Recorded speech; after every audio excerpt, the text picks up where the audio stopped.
अस्सलाम वालेकुम दोस्तों, आज फिर मैं लेकर आ गई हूँ न्यू व्लॉग। क्योंकि मैं काफ़ी टाइम से व्लॉग नहीं बना रही थी, तो मैंने सोचा अब बना लेती हूँ। क्योंकि मेरी सिस्टर आ रही थी अपने ससुराल से अपने बच्चों के साथ।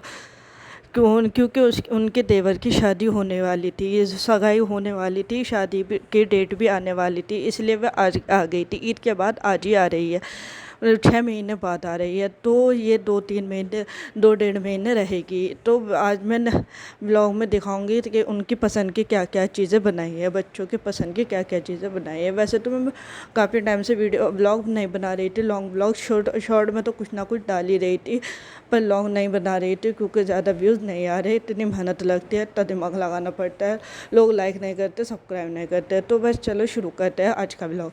हाँ तो दोस्तों, आप देख ही सकते हो सुबह का टाइम है, पराठे बन चुके हैं हमारे, अब और चाय भी बनने वाली है। तो उसके बाद हमने ब्लिंकिट से सामान मंगा लिया था, पिज़्ज़ा बनाना था, बच्चों के लिए पिज़्ज़ा बनाना था। तो हमने वो पिज़्ज़ा का सारा सामान मंगा लिया था, चिली फ्लेक्स, ऑरिगेनो, अगर रेड चिली, मायो वगैरह सब मंगा लिए थे। तो हमारी चाय बन के उतर चुकी थी।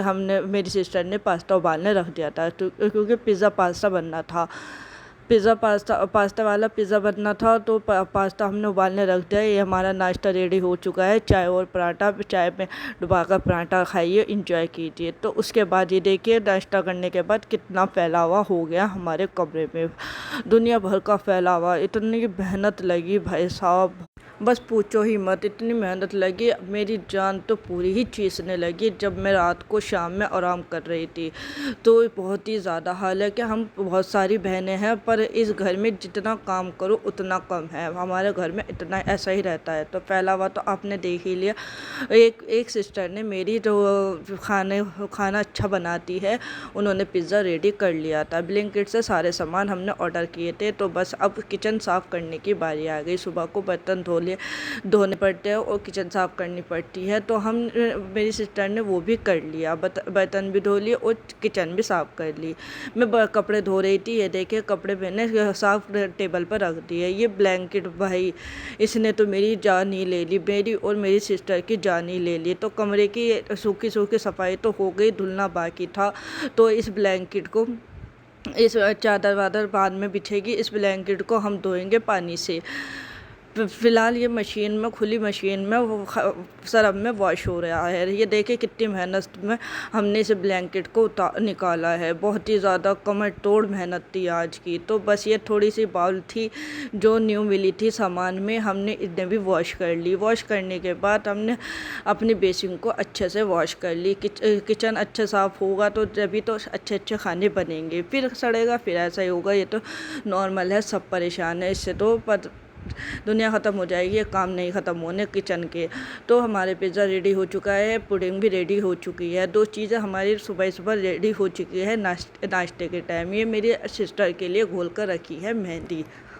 हाँ तो ये मेहंदी घोल कर रखी है, इसमें क्या क्या डला है क्या नहीं डला है आप कमेंट में पूछ सकते हो, हम उसमें बता देंगे, वरना बहुत ज़्यादा लॉग हो जाएगा। तो ये कमरा धुलने की बारी आ गई है। कमरे में जो मैट पड़ा था हमने उसे भी सर्फ डालकर पैरों से धो लिया। ये देखें, हम मशीन में से निकाल रहा है ब्लैंकेट को। साफ़ तो बहुत अच्छे से हो गया, पर ये पूरा मशीन में नहीं आ रहा था, तो रिंस स्पिन नहीं हो पाया। तो बस हमने इसे पानी से एक पाइप से हाथों से धोना शुरू कर दिया। बहुत ज़्यादा मेहनत लगी इसके, ये तो वैसे ही बहुत भारी है। ये सर्दियों का था, हमें मौका नहीं मिल रहा था इसे धोने का, आज हमें मौका मिला तो हमने इसे भी धो लिया। तो फिर हमारे घर में आ गई थी सब्जियों में देख ही सकते हो आप, बहुत ही सारी चीज़ें आई है। तो ये शिमला मिर्च, पत्ता गोभी, सब चीज़ें मंगाई है। पिज़्ज़ा में से तो शिमला मिर्च वगैरह लगेगी, पत्ता गोभी वगैरह, तो इसलिए मंगा ली। आगे हम नूडल्स वगैरह भी बनाकर खिलाते रहेंगे। तो हमने सारी सब्जियां मंगा ली है। हाँ तो दोस्तों, आप देख ही सकते हो सब्जियां भी हमने अच्छे से फैलाकर आपको दिखा दी है, सब यूज़ होगी। उससे पहले हम गोश्त भिगो देंगे, क्योंकि हमें बनानी है तारी। आपको पता है मुजफ्फरनगर की फेमस तारी बनती है हमारे यहाँ। तो बस मैंने इसके भी वीडियो डाल रखी है, इसलिए ज़्यादा नहीं दिखाऊंगी, ज़्यादा नहीं पकाऊंगी आपको। तो हमने प्याज कट कर ली है और बस गोश्त को धोकर कुकर में डाल दिया है, ऑयल और मसाले डाल लिए। अगर आपको इसकी पूरी रेसिपी चाहिए चाहिए हो तो तारी के नाम से पड़ी है, मुजफ्फरनगर के फेमस तारी के नाम से पूरी रेसिपी पड़ी है। आप उसे देख सकते हो और मेरे तरीके से बनाकर खा सकते हो। आप उंगली चाटते रह जाओगे। तो बस उसके बाद हमें एक और चीज़ बनानी थी, फ्रेंच फ्राइज़। बच्चों को पिज़्ज़ा, फ्रेंच फ्राइज़ यही सब खाने होते हैं, खाना तो वे खाते नहीं। ये तो जीजू और अप्पी के लिए है खाना और फैमिली के लिए है। तो हमारा सीटी आ चुकी थी। अब फ्रेंच फ्राइज़ हमने अच्छे से आलू काट लिए है। फ्रेंच फ्राइज़ के लिए पानी बॉईल होने लगा था तो हमने अच्छे से वॉश करके उसमें डाल दिया है। तो बस कटलरी निकलने का टाइम आ चुका था। असर के टाइम वह आने वाले थे। सिस्टर और मेरी अप्पी और जीजा बच्चे वगैरह वे ट्रेन में आते हैं मुंबई से, तो इतना लंबा सफ़र हो जाता है। तो उसके बाद हमने कटलरी वगैरह निकाली, आपको दिखाया। उसके बाद मैंने छा फुल्की बनाई। तो छा फुल्की मैंने इसकी भी पूरी रेसिपी डाल रखी है। जो मैं आपको खाना दिखा रही हूँ मैंने उस सब की पूरी रेसिपी डाल रखी है। आप देख सकते हो और बनाकर खा सकते हो। तो बस उसके बाद मेरा भाई रेडी हो रहा था अप्पी को लेने जाने के लिए और हमारा कमरा भी रेडी हो चुका था। अब जो सामान रह गया था वो और आ गया है। टमाटो केचप फ्रेंच फ्राइज़ खाने के लिए और अरारोट मंगाया है फ्रेंच फ्राइज़ को फ्राई करने के लिए। ऑयल की कमी रह गई थी तो ऑयल भी आ गया। तो बस उसके बाद हम सालन को मैरिनेट करके रखा था। अब इसे तड़का लगाना ज़रूरी था और उसे भून कर अच्छे से एक सीटी लगा लेंगे। ऊपर मैं जो आई ऊपर देखे, ऊपर भी मैंने ये बेडशीट बिछा रखी थी। ये ब्लैंकेट नहीं, ब्लैंकेट देख के आप डर जाओ, ये तो सुखाने के लिए डाल रखा है, फिर इसे फोल्ड करके बेड में रख देंगे। तो ये मेरी चादर आप देख सकते हो मैंने मीशो से बाय की है। नीचे वाली चादर भी और ऊपर वाली चादर भी मीशो से बाय की है। अगर आपको प्राइस जानना हो तो बता देना। तो बस ब्यूटी में यही चीज़ें यूज़ की है, sunscreen, kajal, aloe vera, lip balm, rose water, ओजी भाई, नेल पेंट वगैरह रिमूव करनी है। नेल पेंट को पहले लगी हुई थी, ये कंघा था। तो बस मेरे ब्लॉग कैसा लगा ज़रूर बताना। आईब्रो पेंसिल थी ये जो आपको दिखाई है। उसके बाद ये देखिए मेकअप फिक्सर है। तो ये दोस्तों आप देख ही सकते हो हमने 6 पिज़्ज़ा ब्रेड रेडी किए हैं।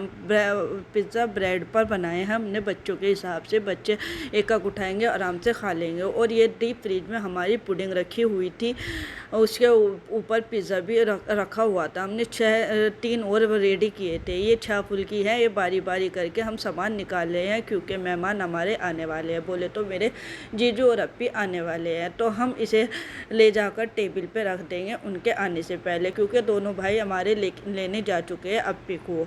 ये देखिए हमारी फ्रेंच फ्राइज़ कितनी ही जितनी अच्छी लग रही है इतनी ही टेस्टी थी। तो बस हम इंतज़ार कर रहे हैं गेट पर अपनी अप्पी का, क्योंकि वे सामने आ चुकी थी शॉप पर।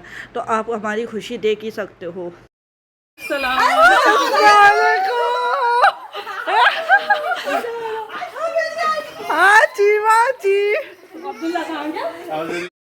तो आप सब देख सकते हो हमारी खुशी, अपनी बहन से मिलने का, बच्चों से मिलने की खुशी एक अलग ही होती है। तो आपने देखा ही होगा मैंने ओरिजिनल ऑडियो भी खोली उसकी में।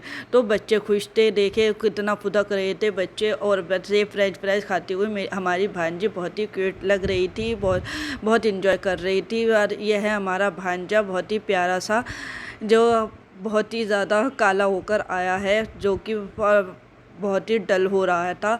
उसके बाद हमारा पिज़्ज़ा सिकने लगा था ओवन में और हमारी ड्राई फ्रूट आ चुकी थी, क्योंकि उन्हें पहले लाने का मौका नहीं मिला था। अगर पहले लाते तो हम टेबल पे लगा चुके होते। तो हमने ड्राई फ्रूट रखी और ये पिज़्ज़ा भी हमने सेक लिया। सेकने के बाद हमने खाना निकाल लिया। खाने की ये तारी थी, हॉट पॉट में निकाल ली और सारा निकाल लिया। आज के व्लॉग में इतना ही। Tata bye bye. तो हम चलें खाना खिलाने। बाय बाय, टाटा, दुआओं में याद रखना।